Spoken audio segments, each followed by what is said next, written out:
India's number 1 varicose veins hospitals ఐబీసీను సంప్రదించండి. మీ నొప్పి లేని ప్రయాణాన్ని ప్రారంభించండి. నమస్తే రమగారు. నమస్తే జయ. రమగారు, మాలతి చందూర్ మీ ఫేవరెట్ రైటర్ కదండి. ఆవిడది ఇంకొక నోవెల్ ఏదైనా మాట్లాడుకుందామండి. ఏమిటో ఇంకా చాలా చాలా ఉన్నాయి జయ, అవన్నీ గుర్తులేవు. రాగరక్తిమ ఒకటి బాగా గుర్తుంది. రాగరక్తిమ. రాగము అనురాగం యొక్క ఎరుపు. ఆహాహా. Blood is thicker than water అంటామా, అంతే కదా. అలాంటిది అనమాట రాగరక్తిమ. బాగుంటుంది కథ. ఎప్పుడో చదివాను, మళ్ళీ ఈ మధ్య పుస్తకాలన్నీ తిరిగేస్తుంటే మళ్ళీ కనపడింది అనమాట. చదివారా రమగారు? చదివిన బుక్కే ఎలా చదువుతారు రమగారు మీరు? కొన్ని చదువుతాను జయ. మీకు పుస్తకాలు చదవని వాళ్ళకి చదివే వాళ్ళ తాలూకు ఆ లోపల జీలేమిటో మీకు అర్థం కాదు. నిజం అండి, 100%. నాకు కోత పుస్తకాలు చదివేసేద్దామని ఎంత ఉంటుందో, పాత పుస్తకాలు చదివినవి కొన్ని కొన్ని పట్టుకుంటాయి లోపల. మళ్ళీ చదువుతారు అవి. ఆ పట్టుకున్నవి మళ్ళీ చదువుతాను. సూపర్. అలా అనకూడదు మనం. ఇప్పుడు చూడు, నేను నా దగ్గర విశ్వనాథ్ సత్యనారాయణ గారిది 1000 పడగలు నువ్వు చాలా సార్లు అడిగావు, చెప్తావా? నా వల్ల ఏది కాదు అది. నాలాంటి వాళ్ళు 10 మంది ఉంటే ఆ 1000 పడగలు చెప్పగలుగుతాం. మరి మామూలు పుస్తకం అజయ్, అది మామూలుది కాదు. ఎన్ని కథలు ఉంటాయో, ఎన్ని క్యారెక్టర్సో, ఎంత లోతో, ఎంత డెప్త్. మన అపూర్వ చింతామణి వాటన్నిటికన్నానా? అంటే నేను ఒక వాక్యాలు కొన్ని మాట్లాడితే నీకు నచ్చుదో నచ్చదో 1000 పడగలకి దిష్టి తీయటానికి కూడా పనికిరావు. నిజంగా అంత గొప్పది జయ. కాదు రమ్మగారు, ఒకే కథలో మొత్తం క్యారెక్టర్స్ ఉంటాయా, లేకపోతే ఒకే కథ, ఒకటే కథ, ఒక వ్యక్తి, ఒక పీరియడే మొత్తం చర్చించబడుతుంది. కానీ దాంట్లో వివిధ రకాలైన వేరువేరు అంశాలు, ఇప్పుడు సామాజిక పరమైనవి కొన్ని కనపడుతూనే, కొంత స్పిరిచువాలిటీ, కొంత భక్తి, కొంత మన నమ్మలేనివి, మనకు అవగాహన లేనివి, మనకు అర్థం కానివి, మన ఊహకు కూడా రాని విషయాలు కూడా ఉన్నాయి. కానీ అది మనం ఒప్పుకునేలాగా ప్రజెంట్ చేస్తారు సత్యనారాయణ గారు. మహానుభావులు, ప్రాతస్మరణీయులు. పొద్దున్నే తలుచుకోవాలి వారిని. నిజంగా అసలు ఒక్కొక్క పుస్తకం ఒక్కొక్క ఆణిముత్యం అయింది. మామూలుగా ఉండదు. ఇందులో ఏంటంటే కొంతమందికి ఎక్కకపోవచ్చు. బేసిక్ సత్యనారాయణ గారు ఎక్కటం అనేది ఒక పాయింట్ ఉంటుంది, విశ్వనాథ్ వారు ఎక్కటం అనేది ఒక పాయింట్ ఉంటుంది. ఆ పాయింట్ మీద నాకు వారు ఎక్కుతుంది అనమాట, అది ఇష్టం. ఓకే. ఆయన పుస్తకాలన్నీ చెప్పాలంటే మన వల్ల కాదు. అది కథ ఎక్కడో మొదలయ్యి ఎక్కడికో వెళ్తుంది. మామూలు కథల్లాగా నడవు. అసలు 1000 పడగలైతే చెప్పద్దు, నేను ఒక 30+ టైమ్స్ చదివాను నేను దాన్ని. 30 కంటే పైనే. ఆయన కూడా మీరు చెప్పండి అంటున్నారు. చెప్పనంటల్లా, చెప్పలేనంటున్నారు. చెప్పలేం. మీరే చెప్పలేనంటే కష్టమే. అది కరెక్ట్గా దాన్ని పైగా ఈ స్వాతంత్రోద్యమ కాలం నాటివి అవన్నీ కూడా కొన్నాళ్ళ అవి కూడా వస్తాయి. జమీందారీ పరగణాలు పోవటాలు అవి కూడా ఉన్నాయి. అందులో ఒక ఏమంటారంటే అంతు తెలియని ఒక ఆధ్యాత్మికత కనపడుతుంది అందులో. స్పిరిచువాలిటీ ఉన్న పుస్తకం. ఓకే. మనం మాలతి చందూర్ నుంచి విశ్వనాథ్ వారి దగ్గరికి వెళ్ళిపోయాం. సరే, ఏదైనా చెప్పాలి కాబట్టి ఏదైనా సరే పాత పుస్తకాలు కొన్ని ఇష్టమైనవి చదువుతాను జయ. ఈ రైటర్స్ ఇష్టం. ఇప్పుడు చూడు, నేను మరి ఎద్దనపూడి గారివి ఎన్ని పాత పుస్తకాలు మళ్ళీ చదువుతున్నా. అవునవును కదా. ఎప్పుడో చదివాను మల్లాది వెంకటకృష్ణమూర్తి గారిది రేపటి కొడుకు. ఆ పుస్తకం మొన్న కనపడితే మళ్ళీ దాన్ని మళ్ళీ చదివాను. ఇష్టమైతే చదువుతారు. అది కొన్ని పుస్తకాలు ఉంటాయి, ఒకసారి చదివితేనే ఎక్కువ. కొన్ని సగం చదివాక ఏమిటి చదువుతున్నాం మనం, ఇది ఏమిటిది అని మానేస్తుంది. ఎందుకు వచ్చిందిలే, ఇంక చాలా బోరుగా ఉంది అనిపిస్తాయి. నాకు షాలోగా పై కథలు నచ్చవు. మీరు రియలిస్టిక్ గానే యాక్సెప్ట్ చేస్తారు. జీవితానికి దగ్గరగా ఉండేవి. రెండోది, మనకు అంతుబట్టని వ్యవహారం ఉండాలి అందులో. అది సైన్స్ కాదు, సైన్స్ కానిది. స్పిరిచువల్ ధోరణిలో ఉండే పుస్తకాలు మనకు అర్థం కాని ఉంటాయి చూడు, అవి ఇష్టం. అర్థం కాకూడదు మనకి, అప్పుడు ఎక్కువ చదువుతాం అనమాట. అంటే నా తరహా అది, జనాలు వాళ్ళ ఇష్టము. ఈ రాగరక్తిమ సంగతి చెప్దాం ఇప్పుడు. ఇది ఒక పిల్లని ఇంకోళ్ళు పెంచుకుంటారు. సొంత తల్లిదండ్రులకి ఆ అమ్మాయి చేసింది కనపడుతుంది. ఇది 70s రాయబడిందే. ఒక మిడిల్ క్లాసు కథలాగా కనిపిస్తుంది. ఆసక్తికరంగా వెళ్తుంది. అనసూయ రామారావు భార్య భర్త. అనసూయ గారికి పిల్లలు లేరు. ఆవిడ ఒక కాలేజీలో లెక్చరర్గా ఉంటుంది, ఆయన అడ్వకేట్. ఏదో కొంచెం వెల్ ఆఫ్ కుటుంబమే వీళ్ళది.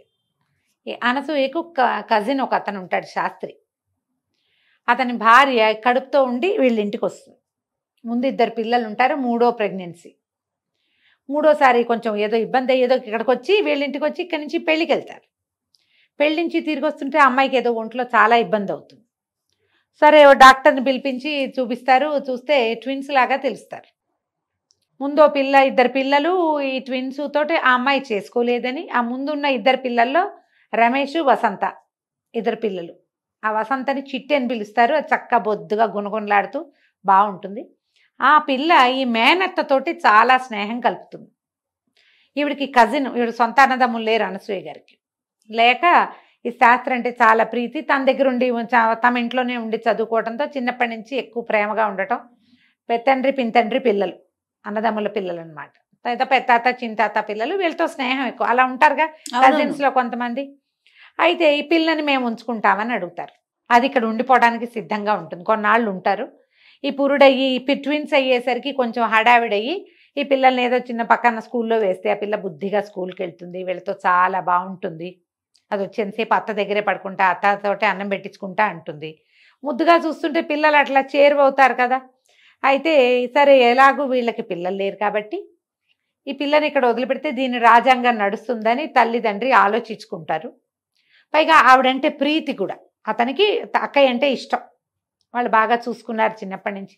అక్కయ్య బాగా చదువుకుంది, బావగారు మంచివాడు కాబట్టి పిల్ల చదువుకుంటుంది అనుకుని ఈ పిల్లని ఇక్కడ వదిలిపెడతారు. ఆ చిట్టిని వదిలిపెట్టి పెద్ద పిల్లాన్ని పుట్టిన కవల పిల్లల్ని పుచ్చుకుని వెళ్తారు. రాముడు లక్ష్మణుడు అని పేరు పెడతారు. రాము లక్ష్మి తీసుకుపోతారు. వెళ్ళేటప్పుడు తల్లి అడుగుతుంది, వస్తావుంటే నేను రాను, నేను అత్త దగ్గరే ఉంటా అంటుంది పిల్ల. ఈ పిల్ల ఏంటి బుద్ధిగా పద్ధతిగా ఉండటం, తీరైన పనితీరు తన చిన్నప్పటి నుంచి. పెద్ద పిల్లాడికి ఏమని ఉండదు, బాగా అల్లరివాడు, అన్నిటికీ పేచి. తల్లికేమో పెద్ద కొడుకంటే ముద్దు, కొడుకంటే ముద్దు. ఆడపిల్ల సర్దుకోవాలనుకుంటుంది. ఆ అమ్మాయికి తెలీదు, ఒక పల్లెటూరు తనపు కనపడుతుంది అనమాట. ఆ తల్లి, ఆ లలిత, ఆ క్యారెక్టర్, ఈ చిట్టి వాళ్ళ అమ్మ, మన అమ్మమ్మలందరూ కనపడతారు అందులో.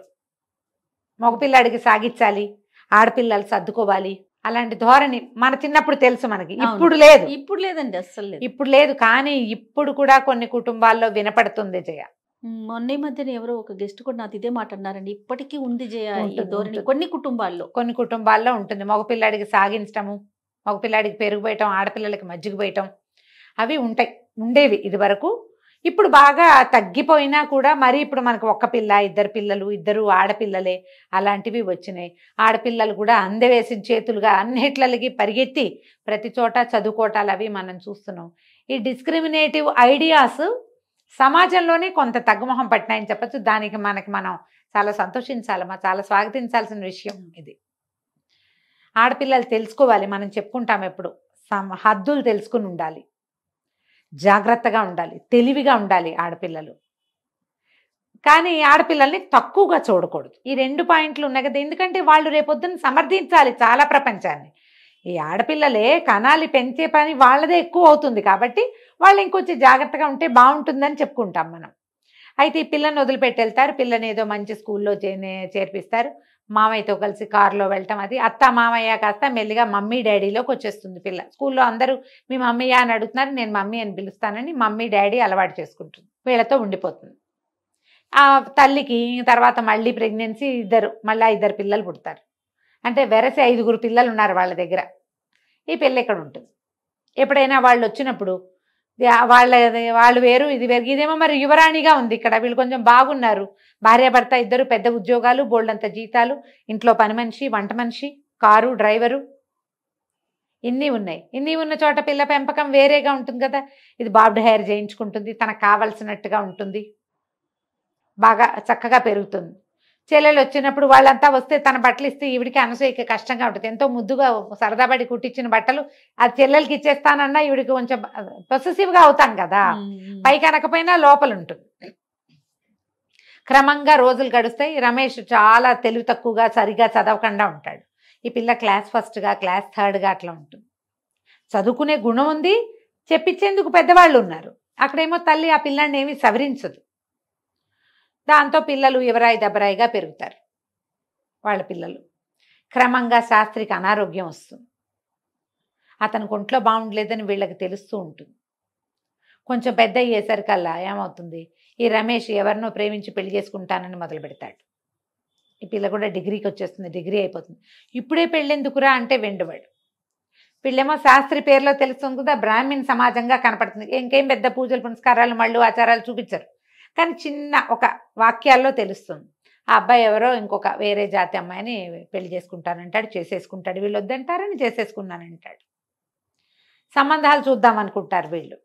అయితే ఈవిడికి ఇష్టం ఉండదు అనసూయకి ఆ పిల్లకి పెళ్లి చేయటం. అది ఎంఏ చదువుతానంటుంటే అది దాని కాళ్ళ మీద అది నుంచుంటుంది. పిల్ల ఎప్పుడెందుకు పెళ్ళి అనిపిస్తుంది. పిల్లలు వద్దని అన్నా ఆ అమ్మాయి ఒప్పుకోదు. మొదట 2 పిల్లలు పుట్టారు, ముందు 2 పిల్లలు ఉన్నారు, మళ్ళీ ట్విన్స్, ఆపరేషన్ చేయించేద్దామని చూస్తుంది. నా పిల్లలకి ఏం కన్నొంకర కాలంకర మాణిక్యాలు లాంటి పిల్లలు పుడుతుంటే లేని వాళ్ళు లేక ఏడుస్తుంటే నేనెందుకు మానేయాలి అని ఇంకో 2 పిల్లల్ని కంటుంది. ఇంతమంది సమాజాన్ని ముందుకు తీసుకెళ్ళాలిగా. ఈ ఇబ్బందులు సబ్బందులు కనపడుతూ ఉంటాయి. అప్పుడప్పుడు వాళ్ళు ఇక్కడికి వస్తారు, వీళ్ళు అక్కడికి వెళ్తూ ఉంటారు.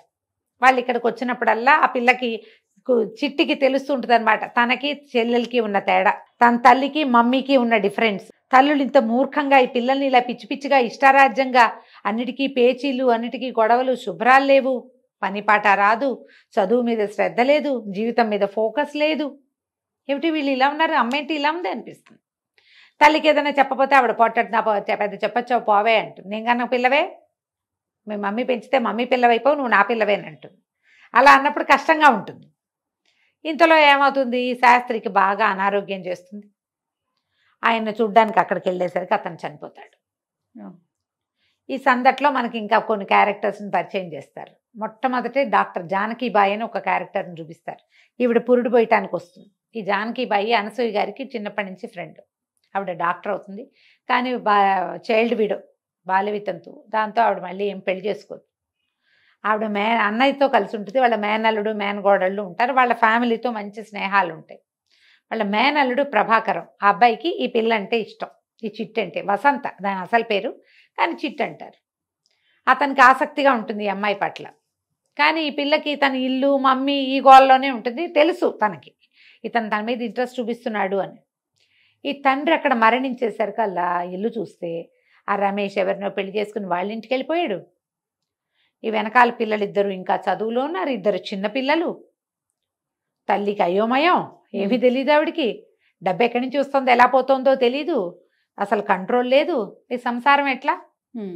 దాంతో నేను ఇక్కడే ఉండిపోతానంటూ తల్లిదండ్రి వద్దని అన్నా కూడా ఏమంటారు, ఆ పిల్లకి తన ఫ్యామిలీ పట్ల బాధ్యత ఉంది. ఇక్కడ ఉండి ఉద్యోగం చేస్తాను, ఈ సంసారం నేను దిద్దుకోకపోతే కుదరదు, నేను ఇలా వీళ్ళని వదిలిపెట్టలేనని ఇక్కడ ఉండిపోతుంది. ప్రభాకరంకి చెప్తుంది, 2 పూర్తి సంవత్సరాలు వీళ్ళతోటి 3 ఏళ్ళైనా ఉంటే కానీ ఇది నా వల్ల అవ్వదు అని. అతని అమ్మాయికి ఉత్తరాలు కూడా రాయకుండా ఉండిపోతాడు. డాక్టర్ అతను వాళ్ళ మేనత్తలాగానే అతను కూడా MBBS చేస్తాడు. సరే ఇంకేం చేస్తుంది, ఇక్కడ ఉంటుంది. ఇంకా ఇక్కడ నుంచి కాలేజీకి వెళ్ళటం, ఉద్యోగం, ఎవరినో 2 పిల్లల్ని ట్యూషన్కి పెట్టుకుంటుంది. డబ్బులు జాగ్రత్త, పొదుపు, అమ్మ అది చేయదు ఇది చేయదు అలా చేయదు ఏం చెప్పినా తల్లి విందు. ఆవిడకి ఒక ఎబరాయి దబరాయి పద్ధతులు, ఫోకస్ లేకపోవటం, ఇలాంటివే ఉంటాయి. ఈ అమ్మాయి ఏమనుకుంటుందంటే అన్నయ్య ఎట్లాగూ బాధ్యత తీసుకోడు, ఈ చిన్నపిల్లలు తన తర్వాత పిల్లలు 2 ఎక్కించి వాళ్ళిద్దరికి చదువులు అయిపోతే వాళ్ళ తర్వాత సంసారం వాళ్ళు చూసుకుంటారు. ఈ తమ్ముడి చెల్లెలు చదువుల కోసం ఉండిపోతుంది. ఉండి ఇక మెల్లిగా కాలేజీలో ఉద్యోగానికి చేరుతుంది. MA చదువుకుంది కదా, స్పెషల్ ఇంగ్లీష్ క్లాసులు తీసుకుంటుంది. దీన్ని డబ్బు పిచ్చి అంటుంది వాళ్ళమ్మ. ఇంతలో ఏమవుతుంది, ఆ రమేష్కి వాడికి కొడుకో కూతురో పుడతారు. వాడు కాస్త ఇక్కడికి వచ్చేస్తాడు అత్తగారితో పోట్లాడి. ఆవిడికి కొడుకు వచ్చేస్తే చాలు. అంతకుముందు కులం పనికి రాలేదు, కానీ ఇప్పుడు పనికి వస్తుంది. మనవడు ముద్దు, మనవడితే వస్తే అన్నీ ఓకే. కోడల్ని వంటింట్లోకి రానివ్వదు. ఒకరోజు గడిచేసరికి కోడల చంటి పిల్లాన్ని ఎత్తుకుని అది కూడా వచ్చేస్తుంది. మొగుడిని వదిలిపెట్టి ఉండలేను నేను, మా అమ్మ వద్దన్నా సరే అని. ఏదో ఫ్యాన్సీ షాప్ పెట్టించారు వాళ్ళు. ఆ షాప్ నడవల. ఆవిడ గేదెల వ్యాపారం ఉంది, వాటిలో బాగా డబ్బులు వస్తాయి, నువ్వు కూడా గేదెలే చేయమంటుంది. వీడినే చేయను అంటాడు. మరి ఈ అబ్బాయి ఎలాంటి ఫ్యాన్సీ అబ్బాయి, పైగా షోగా నాన్న ఉద్యోగం చేస్తుంటే సంపాదించు తిన్నవాడు. వీడు గేదెల దగ్గర పేడకాళ్ళు ఎందుకు ఎత్తుతాడు? ఎత్తడు. ఇలా ప్రేమించి పెళ్ళిళ్ళు ఎలా ఫెయిల్ అవుతాయో 4 వాక్యాల్లో చూపిస్తారు. ఆ అమ్మాయి కాస్త వస్తుంది, వీళ్ళతో పాటే ఉంటుంది. అమ్మాయి కొంచెం శుభ్రమైన మనిషి, మెల్లిగా సెట్ అవుతుంది. ఈ లోపల ఏం చేస్తుంది, చెల్లెలు పిల్లాడికి, తమ్ముడేమో బ్యాంక్ జాబ్కి దేనికో వెళ్తాడు రాము. చెల్లెలేమో నేను MA చదవనక్క, నేను BEd చేస్తాను, నేను ఉద్యోగాల్లో చేరిపోతా, నేను పెళ్లి చేసుకుంటా అంట. తీరా చూస్తే ఆశ్చర్యపోతుంది. నేనేమో నన్ను ప్రేమించిన డాక్టర్ని వదిలిపెట్టి నేను వీళ్ళ కోసం ఇక్కడికి వచ్చా. ఇదేమో నేను వీళ్ళ చదువుల కోసం వస్తే ఇది నేను చదువును, నేను పెళ్లి చేసుకుంటాను. అబ్బాయి ఎవరంటే వీళ్ళ వాళ్ళు కాదు, వీడు కూడా వేరేనే. కాకపోతే అతను తెలుసు, వారాలు చేసుకుని చదువుకున్నాడు, మన ఇంట్లో కూడా తిన్నాడు. నాన్నకు తెలుసక్క, నాన్న ఉండగానే తెలుసు. అన్నయ్య భార్యను రానిచ్చిందిగా ఇతను ఎందుకు రానివ్వదు అమ్మ? ఒకళ్ళని చూస్తే రెండో వాళ్ళు అదే కదా చేస్తారు. సరేనని ఒప్పుకుంటుంది. తమ్ముడు ఏమంటాడు, నా జాబ్ ఉంది, చిన్నపిల్లలిద్దరిని నేను చూసుకుంటానక్క, నువ్వు ఇక్కడ ఎందుకు ఉంటావు, వెళ్ళిపోమంటాడు. నువ్వు ఇక్కడ ఎందుకు, గుంటూరు వెళ్ళిపో, అత్త వాళ్ళు నీ కోసం చూస్తారు. వాళ్ళ ఆశలన్నీ నీ మీదే పెట్టుకున్నారు, వాళ్ళకి ఇంకా వేరే జీవితం లేదు. ఈ వచ్చేసిన పిల్లని మధ్యలో చూడ్డానికి వచ్చి ఆవిడ ఆవురుమనిపోతుంది. బక్క చిక్కిపోయి పిల్ల నున్నగా ఉండేది, మెడ దగ్గర బొమ్మకలు తేలిపోయి తలలో తెల్ల వెంట్రుకలు వచ్చేసి 22-23 ఏళ్ల పిల్ల ఇంత స్ట్రెస్ తీసుకోవాలా? ట్యూషన్లు ఇది డబ్బు పిచ్చి పట్టింది, ఇదన్నీ ట్యూషన్లు చెప్తోంది అంటుంది వాళ్ళమ్మ. ఏమిటంటే నన్ను నేను ప్రూవ్ చేసుకోవాలి, అసలు నేను ఎవరికైనా చెప్పి ఏమైనా చేయగలనా లేదా నా ప్రూఫ్ కోసం చేస్తున్నానంట. ఈ రోజుల్లో ఆడపిల్లలకి అవసరం కదా ఇలాంటి మాట, చాలా అవసరం రమ్మగారు. చచ్చుదద్దమ్మలాగా ఉండే వాళ్ళంతా ఈ పుస్తకం చదివి ఓసారి చిన్న బుక్, పెద్ద నవల కాదు, చకచకా సాగిపోతుంది. నేను ఎంత స్పీడ్గా చెప్తున్నా అట్లాగే స్పీడ్గా వెళ్ళిపోతుంది. వివిధ అంశాలు. 3 ఏళ్ల పిల్లగా వాళ్ళ ఇంట్లోకి ఎటా వచ్చిందో ఆ పిల్ల అక్కడ మొదలు, అక్కడి నుంచి అమ్మాయి మళ్ళీ తిరిగి వెళ్ళిపోవటం వరకు. సరే ఏం చేస్తుంది, చెల్లెల్ని అడుగుతుంది, నేను వెళ్ళిపోనా, నువ్వు వెళ్ళిపో, నేను పెళ్లి చేసుకుంటాను, మన ఇంట్లోనే ఉంటాడు, పర్వాలేదు, అతనికి వేరే సంసారం లేదు, చిన్నపిల్లలిద్దరిని నేను రాము చూసుకుంటాం, మాకు పర్వాలేదు, అన్నయ్య ఇక్కడే ఉన్నాడు కాబట్టి అన్నయ్య అమ్మని చూసుకుంటాడు, మాకేం ప్రాబ్లం లేదని చెప్పేస్తారు వాళ్ళు. మేము ఇల్లు చూసుకోగలం, నువ్వు వెళ్ళిపో, ఇప్పటిదాకా చేసావు 3 ఏళ్ళ నుంచి ఇక్కడే ఉండి, వాళ్ళని వదిలిపెట్టి మమ్మల్ని వదిలిచ్చావు కదా, చాలు వెళ్ళిపోమంటారు. ప్రభాకరంకి ఉత్తరం రాస్తుంది, నేను వచ్చేస్తున్నాను, ట్రైన్కి వస్తాను, నన్ను తీసుకెళ్ళమని. సరే ఈవిడ దగ్గరికి వచ్చి అనసూయ గారి దగ్గర కారు అడుగుతాడు. ఆవిడ ఆశ్చర్యపోతుంది, జానకిబాయి దగ్గర కారు ఉంది, నాకు మా కారు ఎందుకు తీసుకెళ్తున్నాడు అనేది ఆవిడకి అర్థం కాదు. సరే ఆ కారు తీసుకొచ్చి ఆయన కారు ఎక్కించుకుంటాడు, ఆ ఊరంతా తిప్పి, నువ్వు ఒక రోజు రాత్రి ఎలా వచ్చావో మీ అత్త నువ్వు 100 సార్లు చెప్పారు, మీ మామయ్య కూడా ఆ రోజు రాత్రి చిట్టి ఎట్లా వచ్చింది మా ఇంటికి అని, అలాగే అదే టైంకి నిన్ను తీసుకెళ్ళి మీ మమ్మీకి అప్పచెప్తాను నేను అని చెప్తాడు. ఈ పిల్ల పెంపుడు వెళ్ళినా కూడా దత్తత ఒక వేరే ఇంట్లోకి వెళ్ళి వాళ్ళకి ప్రపంచంగా మారినా కూడా తమ ఇంటి పట్ల బాధ్యతగా ఉన్న ఒక అమ్మాయి సింపుల్ కథ ఇది. ఆడపిల్లలు బాధ్యతలు నేర్చుకోవాలి. పెళ్ళిళ్ళు అయిపోయాక లేదా పెళ్ళి కాకముందు వీళ్ళతోటి మాకేమిటనేవాళ్ళు. ఇప్పుడు బాధ్యత తీసుకునే ఆడపిల్లలు ఎంతమంది ఉంటున్నారో, తీసుకొని వాళ్ళు కూడా ఉన్నారు కదా జయ, ఉన్నారు రమ్మగారు, ఉన్నారు. అమ్మ నాన్నకి ఇద్దరే ఆడపిల్లలైతే పెళ్ళి వాళ్ళు చావు వాళ్ళు చస్తారని వదిలిపెట్టేసేవాళ్ళు. ఒక్క ఆడపిల్ల అయినా సరే వాళ్ళని ఇక్కడ విడిచేసి ఫారిన్ వెళ్ళిపోతున్న వాళ్ళు. ఒక్కతే పిల్ల ఫారిన్ వెళ్ళిపోతాం, మీ అమ్మా నాన్న గతి ఏమిటి? వీళ్ళు ఎవరిని చూసుకుని బతకాలి? వాళ్ళకి ఏం ఆసరా? అలాంటి వాళ్ళు ఉన్నారా? వాళ్ళకు ఒక చెంపపెట్టుగా ఉంటుంది ఇది. సింపుల్ వాక్యాలతో తేలికపాటి కథనంతో వెళ్ళిపోతుంది. అప్పుడే 7-8 సార్లు చదివి ఉంటా చిన్నప్పుడు, ఈ బుక్ మొదటిసారి చదివినప్పుడు. మళ్ళీ చదువుతుంటే నాకు అనిపించింది ఇది ఒక బాధ్యతని నేర్పే కథ. ఈజీగా సింపుల్గా పోయింది చూడు. కానీ తల్లిదండ్రుల తాలూకు ఒక తెలివి తక్కువతనం, మూర్ఖత్వం. ఆ కాలంలో 5-6 పిల్లలు ఉండే కాలం ఇది కాదు, పాతకాలపు కథ ఇది, 70లో కథ కదా. అయినా కూడా మనం అప్పటి సామాజిక పరిస్థితులు ఏమిటి, 19 వచ్చేసరికి పెళ్లి చేసేద్దాం అనుకునేవాళ్ళు. అందులోనే మళ్ళా ఒక నవీనత్వం ఏముంటుందంటే, ఈ అనసూయ గారికి పిల్లలు లేరు. పిల్లలు లేకపోవటం వాళ్ళిద్దరిలోనూ చిన్న చిన్న తేడాలు ఏవో ఉంటాయి. వాళ్ళు ఎంత సంతోషంగా ఉంటారో భార్యాభర్త ఒకళ్ళతో ఒకళ్ళు. ఈ దొరికిన పిల్లని పెంచుకుంటారు. అదే పిల్లని పెంచుకోవటం అనే పాయింట్ కూడా ఆ కాలంలో ఉండేది. ఇది కూడా ఒక మంచి ఐడియాగా తోస్తుంది నాకు. ఇలాంటి రకరకాల ఐడియాలు సింపుల్గా మానవ సంబంధాలని తేలికగా, అందులో ఉండే చేదుని కూడా తేలికపాటి వాక్యాల్లో అందించేస్తారు మాలతి గారు. ఈ కథ చదవండి, ఎక్కువ ఖరీదు ఉండదు, పుస్తకం చిన్నది, 2 గంటల్లో చదివేసేయచ్చు, 1 గంటన్నర 2 గంటల్లో. 70-80 రూపాయలు ఉంటుంది అంతే, 100 రూపాయల లోపే. కథ చదవండి, తెలుసుకోండి. తప్పకుండా. నమస్తే. నమస్తే జయ.